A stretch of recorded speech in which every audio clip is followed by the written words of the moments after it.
ગોગંબા ખાતે આવેલું જૂનું બસ સ્ટેન્ડ હાલમાં એટલી ખરાબ હાલતમાં ઊભું છે કે ત્યાં જઈને ઊભો રહેવું પણ જાણે કે જાતનો શ્વાસ લેવા બરાબર થઈ ગયું છે. જૂના બસ સ્ટેન્ડ કે નવીન બસ સ્ટેન્ડ બની જતાં જાણે કે બિલકુલ ખંડેર હાલતમાં બનાવી દેવામાં આવ્યું છે.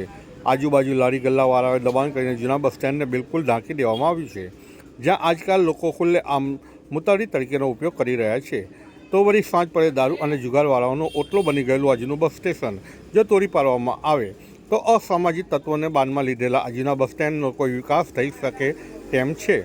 આ જૂના બસ સ્ટેન્ડના કારણે તેની પાછળ આવેલા ધનેશ્વર રોડ અને દુધાપુરા જેવા જતા રસ્તાઓ ઉપર પણ અસામાજિક તત્વોએ પોતાના દારૂ જુગારના અડ્ડા બનાવી દીધા છે. ત્યારે પ્રાઇવેટ સાધનો દ્વારા અહીં આ જગ્યા ઉપર આડેધડ ગાડીઓ પાર્ક કરી આવતી જતી મહિલાઓને છેતી પણ કરવામાં આવતી હોવાનું જાણવા મળી રહ્યું છે. પોતાની ગાડીઓમાં બેસવા માટે બીબસ ચેન ચારા કરતા પ્રાઇવેટ સાધનો દ્વારા હેરાનગતિ કરવામાં આવતી હોવાનું પણ જાણવા મળી રહ્યું છે.